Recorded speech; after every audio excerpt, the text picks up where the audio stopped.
Silence isn't absence, it's a message. We live in a world where we often measure connection by how much someone talks to us, texts us, checks in, or validates us. So when someone goes quiet, especially someone we care about deeply, our first instinct is to panic. We assume we've lost them. We assume something is wrong with us. We assume absence. But what we often fail to realize is that silence itself is a form of communication. It may not be the form we want, but it's a form nonetheless. Think about it.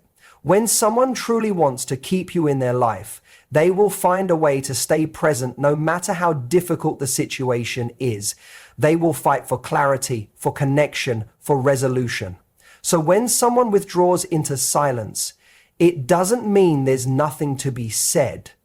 It usually means there's too much to be said, and they're choosing not to say it. That choice is the message. Silence doesn't always come from a bad place. Sometimes it's confusion. Sometimes it's emotional immaturity. Sometimes it's avoidance. But no matter where it comes from, it always tells you something valuable. How someone handles discomfort, how they deal with confrontation, how willing they are to lean in when things get hard, and more importantly, how much they respect you, your time, and your need for clarity. The hardest thing to do is to not fill in the blanks, to not chase, to not beg for answers or start rewriting your worth just because someone else went quiet. But when you do that, when you resist the urge to make excuses for someone else's lack of effort, you begin to hear the truth beneath the silence. You start to understand that people who care don't leave you wondering. They don't leave you trying to decipher mixed signals. They don't leave you in emotional limbo. So the next time someone goes quiet on you, ask yourself, what is this silence actually saying? Is it saying, I'm overwhelmed, but I'll return when I can? Or is it saying, I don't value this enough to communicate? Is it a pause or is it a period? Because your emotional energy is too valuable to waste on someone who refuses to speak when it matters most. And here's the truth that most people don't want to admit. Silence is a decision. It's a decision not to confront, not to explain, not to show up. And if someone's silence leaves you anxious, unsettled, or doubting yourself, you need to recognize that this is not a space you should fight to stay in. You shouldn't have to argue with someone's silence. You shouldn't have to convince someone to communicate, to be present, to reassure you. You can wait for something better. Silence should not be the space. You should be present to reassure you. You deserve someone who chooses dialogue over distance, someone who understands that even hard conversations are better than no conversation at all. Someone who doesn't rely on disappearing to deal with conflict, because the real measure of connection isn't how someone behaves when things are easy, it's how they show up when it's not. We all crave answers. We all want closure, but sometimes silence is the answer. It tells you everything you need to know about someone's capacity to show up in a relationship. It shows you whether they're emotionally available or just temporarily convenient. It shows you whether they're mature enough to handle the weight of real connection or just passing through for the parts that feel good. You have to trust that the person who values you will never make you feel like you're hard to reach. They will not go quiet when you need clarity. They will not disappear when communication matters most, because when someone truly sees your worth, they speak clearly, consistently, and with care. When someone you care about goes quiet, it's easy to assume they've made a decision. Maybe they've lost interest. Maybe they've stopped caring, but more often than not, That silence isn't the result of a clean, confident choice. It's a reflection of internal confusion, emotional conflict, or a desire to avoid discomfort. A lot of people haven't learned how to sit with hard emotions. They haven't been taught to articulate what they feel, especially when it's messy, unclear, or contradictory. So instead of talking through it, instead of admitting they don't know how to say what's going on, they choose to go silent. It feels easier. It delays the confrontation. It pushes the pressure onto you, hoping maybe you'll make the move, you'll ask, you'll guess, you'll fix. But silence doesn't mean peace. It often means paralysis. It means they're stuck, caught between what they want and what they fear, between what they know and what they can't yet accept. Maybe they care about you, but they also fear. Maybe they want to connect, but they're terrified of not being enough. Maybe they feel guilty for not showing up the way you deserve. And silence becomes their escape from having to face that truth. When someone is confused internally, their external communication reflects that. You get mixed signals, inconsistent energy. One day they're all in, the next they disappear. You're left wondering if you did something wrong, if they've changed their mind, or if you imagined the whole connection. That confusion you feel isn't just in your head. It's a reaction to the chaos they're carrying but refusing to confront out loud. Then there's conflict. Silence can often be a symptom of something unresolved. It might not even be about you. It could be internal wounds they haven't healed or fears they haven't processed. Maybe they've experienced betrayal before, and now that things feel real, it triggers their defenses. Instead of working through the discomfort, they pull back, not because they don't care, but because conflict makes them shut down. Sometimes silence is a punishment, not one meant to harm, but one meant to protect themselves. They think if I say the wrong thing, I'll ruin it, or if I open up, I might get rejected, so they choose distance instead. They hope silence will buy them time or clarity, or at the very least, a delay from making a choice they feel unprepared to make. And then there's avoidance. This is the most painful form of silence because it's not always born from confusion.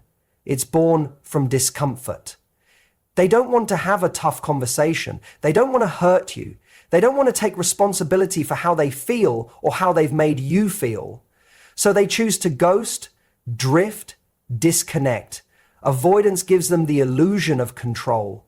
It lets them walk away without confrontation, without guilt, without being held accountable. But avoidance doesn't remove responsibility. It just transfers the weight onto you. Suddenly, you're the one left wondering what happened. You're the one analyzing texts, revisiting moments, trying to decode what their silence could possibly mean. That mental exhaustion, it's the emotional toll of someone else's unwillingness to face the hard parts of being human, of loving, of being honest. The hard truth is that people often go quiet when they're not emotionally equipped to deal with what's required of them, when they don't have the tools to speak their mind or heart with clarity, when their coping mechanism is escape instead of engagement. And it's not always malicious, it's often unconscious. Learned behavior, past wounds, emotional immaturity. But no matter the reason, the silence still says something. It says, I'm not ready to deal with this, or I don't know how to say what I feel, or I hope this all goes away on its own. It says there's something unresolved inside them, and instead of unpacking it with you, they've chosen to keep it locked away. Sometimes the loudest part of a relationship isn't in the conversations. It's in the silences. It's in the long pauses between responses, the texts left unread, the plans that never quite get made. It's in the moments where something should have been said and wasn't, the things you needed to hear but never did. That absence of words, that's a message in itself. We're taught to listen to words, to wait for someone to say what they feel. But a person's silence often reveals more than their speech. Because when someone cares, you feel it without them having to say it. You don't have to beg for reassurance or constantly ask where you stand. They show up, they reach out, they check in. And when someone doesn't, when they leave you in the dark, avoid the hard questions, or disappear when vulnerability is needed, it's not just forgetfulness or being busy. It's a form of communication. It's telling you something they either don't know how to say or don't want to say out loud. Some people are afraid of confrontation. They'd rather stay quiet than tell you they're pulling away. Some are unsure of their feelings, and instead of admitting that uncertainty, they withdraw and let you feel the confusion. They think they're sparing your feelings by not being direct, when in reality, they're creating more damage by staying silent. People often assume that if they don't say something, they're not responsible for how it affects you. But that's not true. The things people leave unsaid, those gaps in honesty, the missing explanations, the absence of closure, they leave you carrying the weight. You're left trying to fill in the blanks, making sense of behavior that never comes with clarity. And that's exhausting. Think about how someone treats you when there's tension. Do they communicate? Do they lean in? Or do they disappear and hope time will erase what words should have addressed? When someone consistently avoids the important conversations, when they don't express appreciation, when they never acknowledge hurt they caused, that silence speaks volumes about their emotional availability. It's not just about what they don't say. It's about what they're unwilling to face. The person who stops saying, "I love you" without explaining why is saying something. The person who pulls away emotionally but pretends everything is fine is saying something. The person who leaves questions hanging, never follows through, never asks how you're really doing, those are not just oversights, they're patterns. They reveal comfort zones, fears, priorities. They tell you where you rank in their life, even if they never say it directly. What people don't say often forces you to become the interpreter of their emotions, which isn't fair. You shouldn't have to decode someone else's behavior to feel secure. You shouldn't have to guess whether someone respects or values you. If it's not being said, if it's not being shown, that's already an answer. When you start paying attention to the silences, the skipped apologies, the delayed messages, the lack of interest in your world, you stop clinging to words that were once said but are no longer backed by action. You realize that people may not say, "I'm no longer invested," but you can feel it in the way they stop showing up. You realize that "I don't want this" doesn't always come as a sentence. It comes as distance, disinterest, emotional detachment, not speaking up, not communicating, not engaging. That's not neutral. That's not harmless. That's not passive. It's a form of emotional expression. And often it's louder than anything someone could have put into words, because silence doesn't leave room for clarity. It leaves room for doubt. And that doubt becomes the foundation for mistrust, insecurity, and imbalance. You start to learn the difference between someone who is just quiet and someone who is deliberately avoiding truth, between someone who is gentle with their words and someone who is withholding, between someone who doesn't talk much and someone who is silently creating distance so they don't have to take responsibility. And that distinction is everything, because not everything unspoken is harmless. Silence can feel powerful. It can seem poetic, even profound. In movies and novels, a long pause or a quiet departure is often portrayed as meaningful, mysterious, or emotionally deep. We're conditioned to believe that when someone withdraws into silence, it must be because they're feeling something too big for words, something noble, something heavy, something worth waiting for. But in real life, silence is rarely that romantic. More often, it's confusing, hurtful, and full of unanswered questions. And interpreting it through the lens of fantasy rather than reality can be one of the most painful mistakes we make in relationship. There's a tendency to project emotions onto someone's silence that they may not actually be feeling. You think he's quiet because he's scared to lose me, or she's distant because she's overwhelmed by how much she cares. And maybe, in some cases, that's true. But more often, silence is not depth, it's avoidance. It's emotional hesitation, fear of responsibility, or simply a lack of effort. And if you're not careful, you'll romanticize a form of neglect as a sign of hidden affection. It's tempting to believe the silence is meaningful because that gives you hope. Hope that it's not over. Hope that they'll come back. Hope that the lack of words doesn't mean a lack of care. But when you fill in someone else's silence with your own narrative, you start creating a version of the relationship that only exists in your imagination. You stop seeing what is and start holding on to what you want it to be. Silence can feel intimate, especially when you've shared deep moments with someone before. So when the silence comes, it's easy to misinterpret it as a continuation of that connection, like there's still a bond that words can't break. But silence is not always sacred. Sometimes it's just silence. Sometimes it's just avoidance dressed up as mystery. And if you keep treating it as something beautiful, you risk ignoring the very real lack of communication and emotional presence that's playing out in front of you. You have to be honest about what silence is costing you. Are you spending your energy trying to decode someone who doesn't want to be understood? Are you lowering your expectations, shrinking your needs, hoping that your patience will somehow inspire them to speak?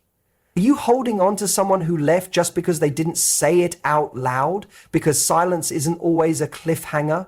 It's often the final chapter. Not every story ends with words. Sometimes the exit is quiet. No closure, no explanation. And when that happens, it hurts. But it also tells you something vital. Someone who doesn't value your need for communication is not someone who can build a real partnership. You shouldn't have to chase clarity. You shouldn't have to guess if you're still valued. You shouldn't have to pretend that someone's silence is some grand emotional gesture when it's actually emotional absence. Interpreting silence wisely means asking hard questions. Is this person quiet because they're processing or because they've disengaged?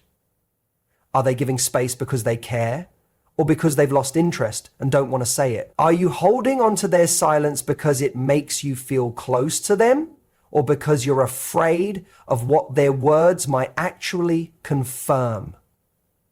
These are questions that require brutal honesty, not fantasy, not wishful thinking, because the truth is, silence is neutral until you assign meaning to it. And when you assign the wrong meaning, you stay stuck in a cycle of waiting, wondering, hoping. And the more you romanticize it, the harder it becomes to walk away.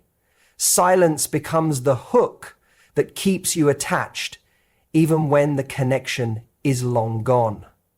There's a quiet kind of exhaustion that comes from being the one who always reaches out first, the one who sends the good morning texts, the one who plans the good morning texts, the one who plans, reminds, follows up.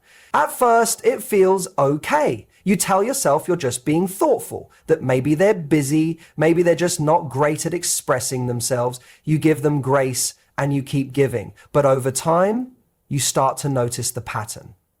You initiate, they respond. You invest, they receive.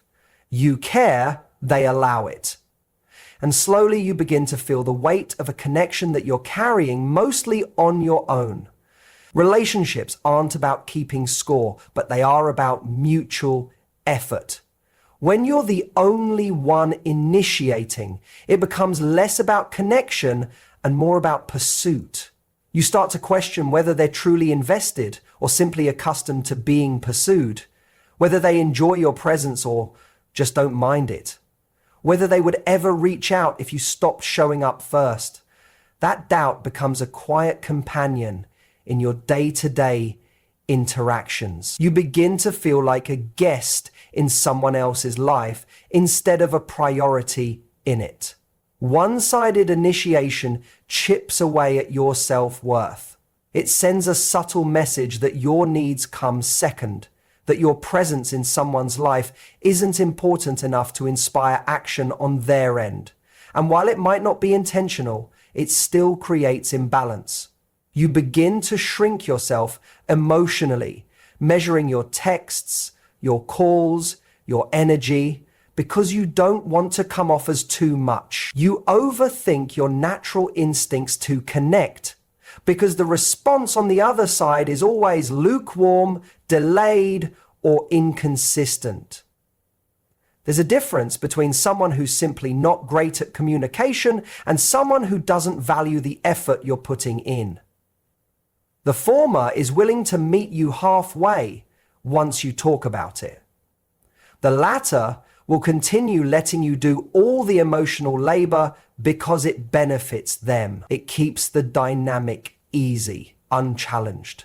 They don't have to risk vulnerability. They don't have to invest. They just have to respond enough to keep you hanging on.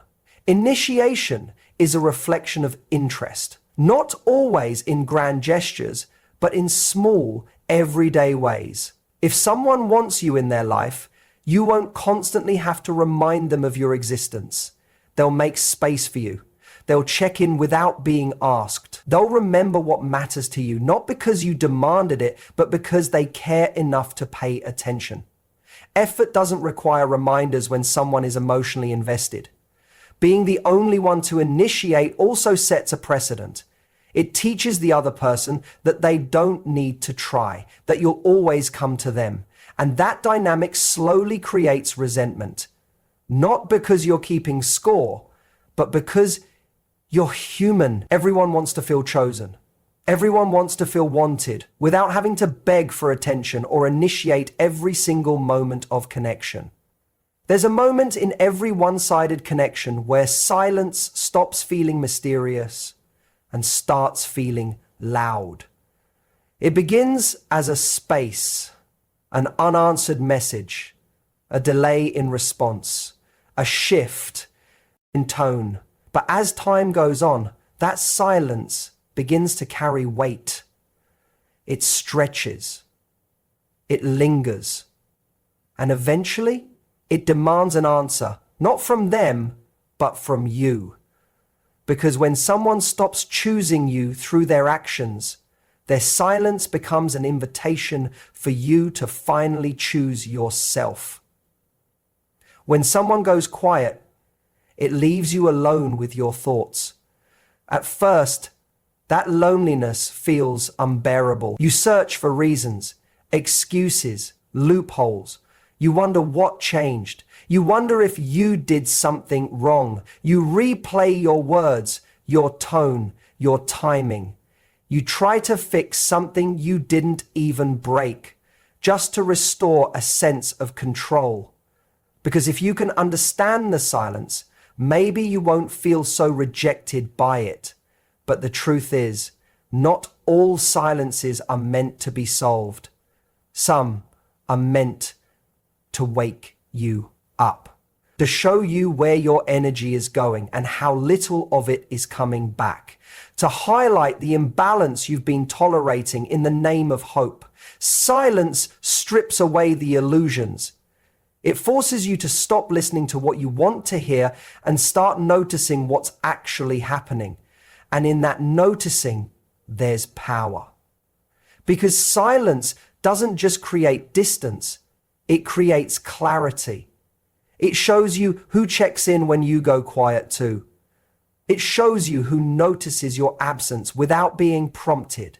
It shows you who values you enough to reach back. And more often than not, silence reveals that you were the one filling all the space, holding all the weight, trying to maintain something that wasn't mutual. There's a kind of peace that comes when you stop waiting for someone to come back and stop coming back to yourself. When you stop reaching out just to feel seen. When you stop overcompensating for someone else's emotional absence. That peace isn't loud, and it doesn't come overnight. It comes slowly, in small choices, in realizing that you don't need to explain why you feel hurt when someone disappears without care, in deciding that your energy isn't free and your heart isn't disposable, in remembering that your value doesn't depend on how someone else fails or chooses not to show up. Choosing yourself doesn't mean you don't care. It doesn't mean you never did. It just means that you're done trying to prove your worth to someone who stays silent when you need clarity. It means that the silence they gave you becomes the space you now use to heal, to grow, to remember what it feels like to be whole without someone else's half effort. You start to take back the energy you spent waiting. You begin to invest it into places that feel safe, into people who don't leave you guessing, into habits that build you instead of drain you. Silence may feel like rejection, but it's often redirection. It's the world pulling you away from someone who wasn't choosing you so you can finally start choosing yourself without guilt. It's life clearing the noise so you can hear your own voice again. The one that says, I deserve more than crumbs. The one that says, I don't need to chase love to be worthy of it. The one that whispers truths you've ignored in the hope that things would change if you just held on a little longer. And when you choose yourself in the face of silence, you take back the narrative. You stop waiting for closure from someone who couldn't give you communication. You stop trying to understand someone who won't offer understanding in return. You stop tying your sense of peace to someone else's presence. You let their silence be what it is, a reflection of them, and not a measure of you. There's a painful truth most people resist when they're emotionally attached to someone. If he cared enough, you wouldn't be left wondering. You wouldn't need to decode mixed signals or replay conversations, searching for hidden meanings in his words or lack of them. You wouldn't need to ask your friends to help interpret his tone, his pauses, his last message. If someone truly values you, you feel it consistently, clearly, and without confusion. It's easy to fall into the trap of justifying someone else's emotional inconsistency. You tell yourself he's busy, overwhelmed, guarded, or bad at expressing feelings. You tell yourself he's busy, overwhelmed, guarded, or bad at expressing feelings. You tell yourself he's busy, overwhelmed, guarded, or bad at expressing feelings. You tell yourself he's busy, overwhelmed, guarded, or bad at expressing feelings. You tell yourself he's busy, overwhelmed, guarded, or bad at expressing feelings. You tell yourself he's busy, overwhelmed, guarded, or you want to believe the best because caring about someone creates blind spots. It softens your standards. It convinces you to be patient when what you really need is clarity. But care doesn't hide. It doesn't hesitate. It doesn't leave you chasing someone who only gives just enough to keep you holding on. When someone genuinely cares, they don't leave room for you to doubt it. They show up, not perfectly, but with intention. They make the effort. Even if they don't always have the perfect words, They let you know they're thinking about you. They remember the small things,